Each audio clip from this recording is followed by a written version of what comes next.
want to thank you so much for joining us today and welcome you into Aspire to Retire with Ralph and Tim Short, the father-son team and the financial advisors behind Welcome Home Financial Partners. You can find out more about them and the entire team. Set up a time to speak with them as well at welcomehomefp.com. You can also give a call, 804-635-3550, again, for your complimentary conversation with the team at Welcome Home Financial Partners. That number one more time, 804-635-3550. My name is Chris Swan. Today on the show, we're going to talk about spring break. We're going to talk about Waffle House. And we're actually going to talk about retirement as well. It all does tie together. You'll see as we go along. But before we dive into any of it, let me check in with the gentleman here. Ralph, Tim, glad to be with you once again. How are we doing today? Doing great. Good. How about you? Doing well. Doing very well. Enjoying the time and the weekends, making the most of it. It is a thing in retirement where every day is a Saturday. You have to figure out, how are you going to fund that? I know for a fact that my son, he just had an extended break, winter break or spring. I don't know what they're called anymore, but my bank account got depleted pretty significantly because he had a lot of time off and idle hands. Same sort of thing when it comes to retirement. You're going to have a lot of time off. How are you going to fill those gaps? That's what we're here to talk about. Again, the show is called Aspire to Retire because I think we all do aspire to do that. But when do we actually retire? Let's turn to BlackRock. It's the world's largest asset manager, and its CEO is Larry Fink. He believes that there is a retirement crisis in America right now, with Social Security facing benefit cuts and people, not having saved enough on their own. His answer is to rethink the traditional retirement age of 65 because, in his words, it's outdated. I believe for those who can and they find purpose in work, my gosh, work as long as you can. You think about the miracles of technology and how it transforms our lives and extends our life. Can we afford that longevity? And our entire retirement system was based on statistics that were created 50 years ago, whereby most Americans retired between 60 and 62 then, but most Americans then passed away at 67. And today, statistically, a couple 60 years old in good health, one of them is going to live over 90. So he's saying that maybe rethink the age of retiring at 65, pushing that back. I am sure we have listeners right now that are in their 60s or, getting ready to retire that are probably swearing at the radio right now. They're saying, what do you mean I have to push this back? I'm ready. I'm in I'm making my final approach here. What is your take on retiring at 65? When you're designing a client's retirement future, do you plan for that longevity, 30 years, 25 years, something longer, shorter? Well, I don't think that conversation is going to go very well if we say, hey, guess what? You wanted to retire at 62 or 65, but now you got to work till 70. So right. I think, it is very important to really figure out where you currently are, right? And that's where a lot of people come in and see us. We've got the retirement roadmap that we build for them, and it shows them, hey, when you can retire, when you can do different things. There is supposed to be more longevity. We're supposed to be living longer. And I met with somebody this week that their father passed away at 101. So it's not unthinkable that, we could live into our 90s or into our hundreds. Now, for me personally, I just want to be here as long as my quality of life is good, if my health is good. But it is definitely a factor. You really got to focus in on your longevity piece because we don't know how long we're going to live. And if you're planning on living to 80 or 85 and now your accounts are depleted, then what? You're probably not going back to work at age 85. But it is. I mean, he brings up a good point as far as the longevity piece is concerned, but I don't really want to look at a client and say, hey, guess what? You're going to have to work until age 80 at this point because your longevity in your family is 100. I would say to most people when we talk about these kind of conversations, and we have them a lot as fiduciaries because we got to understand what they're trying to do. It all depends on that person and what they're trying to do because, number one, not all of us want to retire at 55 or 60. Some of us enjoy what we're doing. We find purpose in what we're doing. Or maybe if you do leave your job that you're having, you're not planning on retiring from life. You want to do a different aspect in your future. Like maybe you want to start a business. Maybe you want to volunteer more for your charity that you really believe in. Or maybe you want to help some person out to help establish their business and stuff. There's a lot of mentorship out there, but you've got to have a purpose in life. You just can't sit around and say, I'm going to throw up my hands and eat bonbons and watch TV. You got to have something to do. And you've got to find a passion. Mm-hmm. And that passion will drive you to a better lifestyle and a better probably health situation. Because if you're sitting around thinking about all the issues that you might have, it might get a little worse. But when we sit down and talk to people, we take an in-depth dive into what it's going to look like for the next 25 or 30 years in your retirement with the roadmap. And being fiduciaries, we've got to understand what your risk tolerance is. Now, if you're, in your 20s and 30s, hey, let's just go ahead and do what you're doing. But as you get closer to retirement, as you get into retirement, you got to understand if you take out $50,000 or $60,000 a year from your retirement accounts, and you only have $300,000 or $400,000, your retirement's not going to look very pretty, because all of a sudden now you're going to rely on Social Security. And like Fink says, we got a lot of issues that might be being cut. We don't know. Nobody knows. Even the government doesn't know what they're going to do. Do you agree with that, Chris? Because they're all knowing, be it wisdom and all that stuff, but it's never the same thing that comes out of Washington. So it's like, oh, we're not going to touch anything, but we're so far in debt, we don't know how we're going to resolve that Social Security problems that we have right now. But yes, you need to take responsibility for your retirement and make it what you want it to become. It's not the statistics that was invented 25 to 50 years ago, maybe even 100 years ago. But nobody understands what's going to happen to you except for you. That's right. And it's funny to me because we so often on the show, we couch the conversations, the topics that we talk about go, it's going to depend on your circumstances. We can speak in generalities and, at the end of the day, though, you really want to hone into the details, because you guys, as fiduciaries, as you mentioned, it is your credibility, it is your livelihood at stake. So you can't make these blanket statements that say everyone should be able to retire at 62, or you should take Social Security X, Y, or Z. Whereas the government, they do throw out those generalities, and certainly reaching a much larger audience. I mean, the entire country. And you actually reminded me, Ralph, I had last Friday a conversation. It wasn't just me. It was my company's conversation with our 401k administrator. And I was sitting there. Thankfully, I had it was a video conference. Thankfully, I was on mute and I was off camera, because I was biting my lip a lot. And I was probably swearing under my breath, because some of the things that she was saying is, quite frankly, counterintuitive to the insight that I picked up working with you guys. Now, to be fair, she was talking to 20-year-olds all the way up to 60-year-olds. So she was covering the gamut there. And that set it and forget it mentality, as you mentioned, it does kind of make sense to an extent for the 20 or 30-year-olds, the people who are just opening their 401ks or just, really having their first retirement savings accounts, putting money in. But for the people that were 60, are getting ready to retire, they've already essentially got one foot out the door as far as working here. It's a dangerous thing to say. And so I have to imagine she didn't know what we did for a living here, because I don't think she would have given that advice. But there comes a time where you do need to change the dynamic and the mindset when it comes to accumulation versus preservation, or even, spending it down, right? Yeah, and I think it's important to have a local team behind you as well, mm-hmm. right? I mean, we talk about being fiduciaries all the time, but you'll see people either on TV or on a radio show that, they're in a different state and, everything's going to be done virtually. We know a lot of people here in the Richmond area, they love the opportunity to come into the office and sit down with us one-on-one and talk to us. But, we're a team. It's not just Ralph. It's not just me. There's a team behind it. And I think it's important when you're in retirement, you don't have to worry about those things anymore, because you've got a team behind you.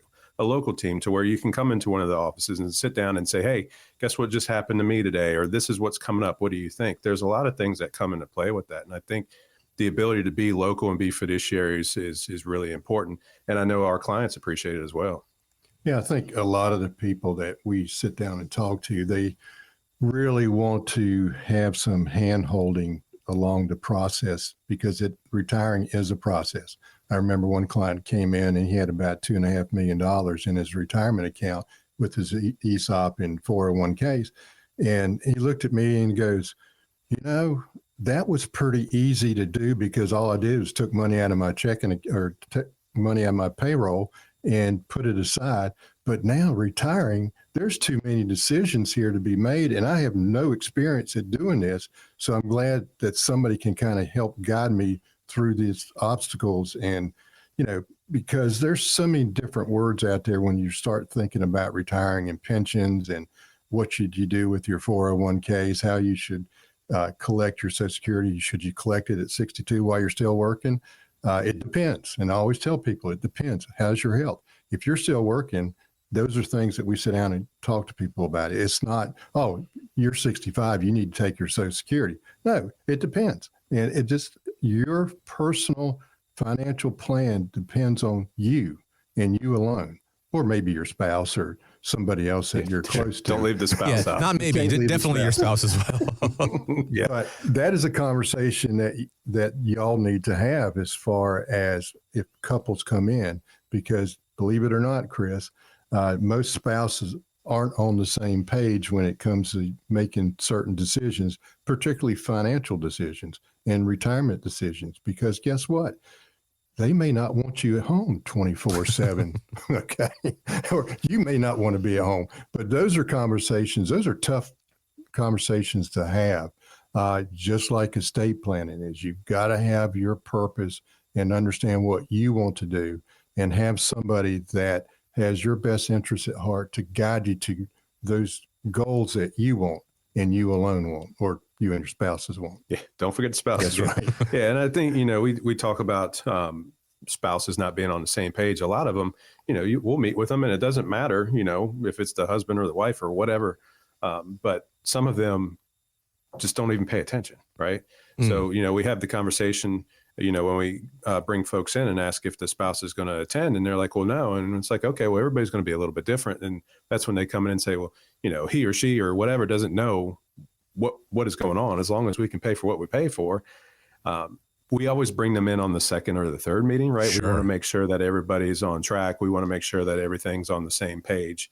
But that's, the dynamic in each household is a little bit different. But going back to the traditional retirement age, I don't think that there needs to be an age set for retirement. It's, we always talk about the perfect time to retire is when you're fully prepared, when you've got your plan in place, whether that's 50, 55, 65, 75, whatever.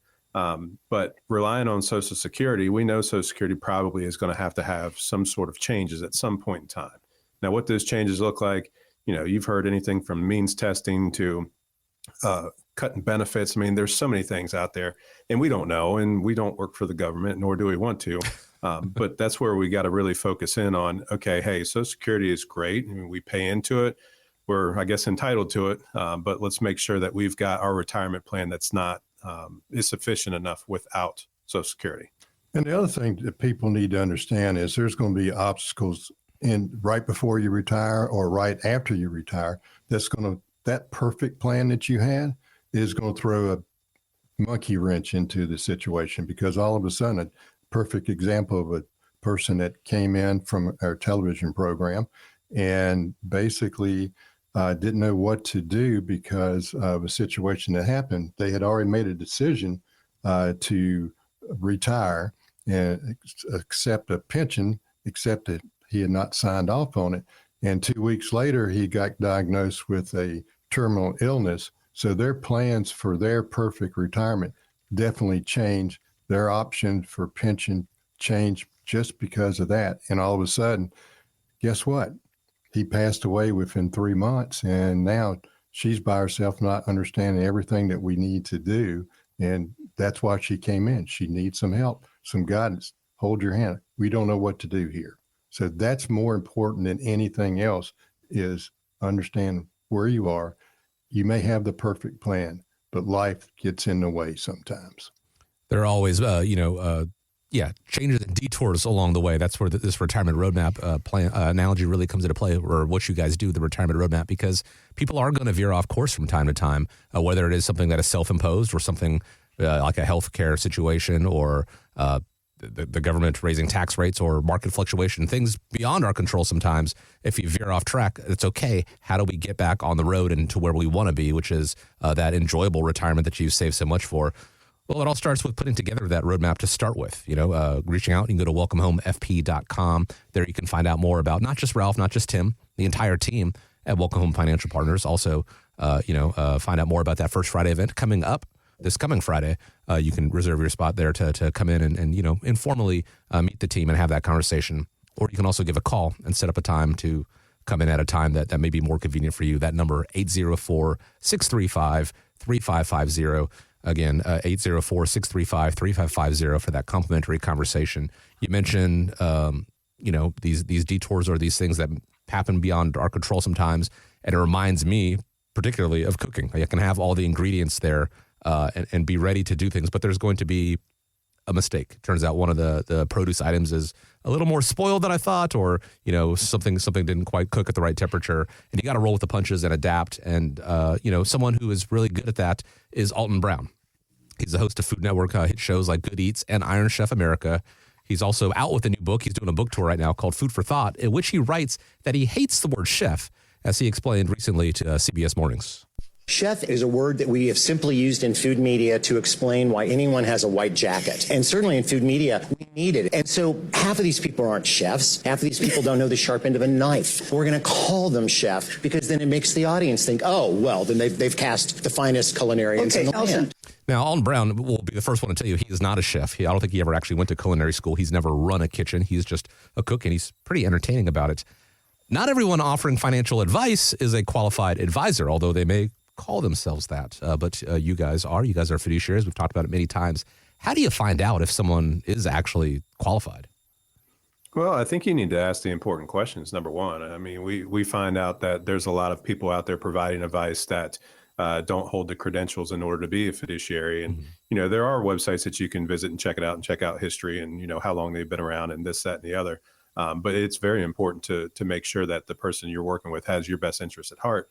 And I think that's where a lot of people fall short because, hey, my brother-in-law or my neighbor said that this guy's the best guy. They've been working with him for 30 years and then come to find out they're only insurance license, right? So all they can provide you is life insurance or annuities, essentially. So I think it's important to make sure that you find that out. You can go to BrokerCheck. There's different websites out there that you can use.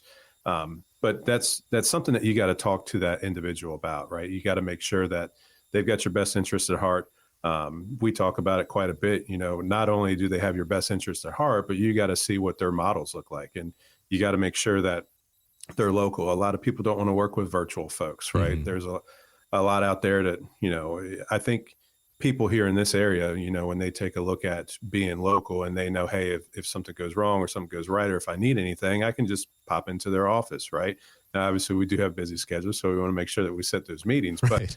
But I do find the importance of being local on top of being fiduciaries. But it's important to find out. You got to ask those questions. And if you don't ask those questions, you're never going to know. And I think the other thing that a lot of people miss is the fact, anybody can have qualifications. You have to, number one, dealing with people's money is a very personal situation. Oh, yeah. You've got to be able to trust that individual that you're talking to. You've got to be able to understand what they're saying, be able to communicate with them that what your wishes are, and work through any differences of opinion, let's put it that way. But you have to trust that individual. He may be the best credentialed person in the world, but if he's like somebody that Bernie Madoff, okay, he had all the credentials in the world, but guess what? He probably wasn't the most trustworthy person that you ever might want to do. And guess what? There's a lot of that out there in this world still. So you do need to be careful. Why don't you just sit down and talk to the person and see? A lot of people can understand us because we talk very plainly. We make sure you understand what we're trying to do, why we think it's best for you to do what we're recommending. But it's up to you. And it's always been up to them to do what we recommend. It's not as one of our clients at a function that we were throwing. I asked him to speak one day and at the dinner, and because he was a first year client, and he got up. He was ex-military, so you could kind of tell he was up in the military. Mm-hmm. And he started out saying, you know how it is when you come into a financial advisor's office and put in this conference room table, walnuts surrounding all the plaques and everything, and you hear that click when the door closed, you just know that you're not getting out of here without signing some papers. And I'm sitting there like, what is he trying to say? Yeah, we looked at each other and was like, should we stop this? And he goes, it's not like this around here. Okay, there it is. You come in here and we have a conversation. And that's the thing that you need to make sure, because finances is very personal. You have to understand what he's saying or she's saying to you, and you have to be able to work through any questions that you might have. You mentioned the word trust, and I think that is paramount, because if we're talking about retirement, and as we mentioned, people are living longer these days, so retirement could be 20, 30, perhaps even longer years. And so if you're going to start a relationship with someone for that period of time, because this is a relationship, it makes sense that you do trust them. And I hope, longtime listeners of the show or the podcast, or that have watched you on TV, I think can attest to this, or maybe you're tuning in for the first time. You guys don't talk above people. You talk to people. Ralph, as you're so fond of saying, you're having the conversations with the people on Main Street versus Wall Street. It doesn't matter. The details and intricacies, they do matter, but you don't need to dazzle them with that. You're not trying to blindside them with that information. You're trying to make it as easy to understand as possible. And I think it helps build that trust. If there is changes down the line, explaining to them, not why they have to make those changes, but just explaining, this is what we recommend, this is what we think, and this is why we think. Let them making the decisions at the end of the day. It is not a case of, they're walking in and you're locking the door and they can't leave until they sign something. It is quite the contrary. It is having those conversations and being local and being community driven, getting to know them, because it is a relationship. You're not just a file number with them. You are people, the ins and outs. They are coming in and having these conversations. It is a long-standing relationship. And so to begin that process, to find out, and again, it's not to say that after that first meeting, you're locked in and you have to be here. It is, getting to know each other and figuring out where to go from there. It all starts with that initial conversation. 804-635-3550 is the phone number. This is not the conversation right now. Obviously, we're not going to put you on the air. This is just to set up a time to come into the offices and have those conversations, begin the process. 804-635-3550, or go into the website, which is, of course, welcomehomefp.com.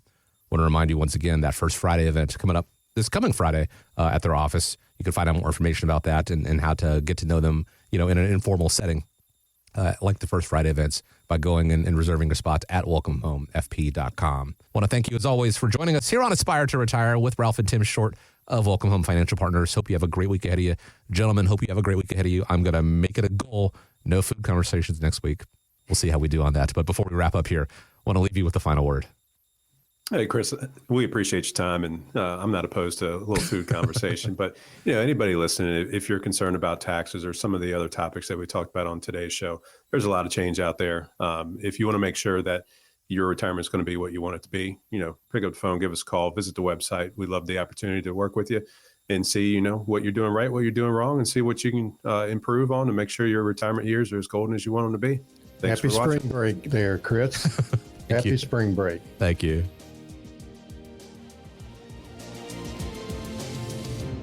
All content is for information purposes only. It is not intended to provide any tax or legal advice or provide the basis for any financial decision, nor is it intended to be a projection of current or future performance or indication or future results. Opinions expressed herein are solely those of Welcome Home Financial Partners and Welcome Home Wealth Advisors, LLC. The information contained in this material has been derived from sources believed to be reliable, but is not guaranteed as to accuracy and completeness, and does not purport to a complete analysis of the materials discussed. All information and ideas should be discussed in detail with your individual advisor prior to the implementation. Each individual investor's situation is different, and any ideas provided may not be appropriate for your particular circumstance. Advisor services are offered by Welcome Home Wealth Advisors, LLC, a registered investment advisor in the state of Virginia. Being registered as an investment advisor does not imply a certain level of skill or training. Insurance products and services are offered through WPI Holding, Virginia Insurance License Number 138509, an affiliated company. The information contained herein should in no way be construed or interpreted as a solicitation to sell or offer to sell advisory services to any residents of any state other than the state of Virginia or where otherwise legally permitted. Welcome Home Wealth Advisors, LLC, and Welcome Home Financial Partners are not affiliated with or endorsed by the Social Security Administration or any government agency.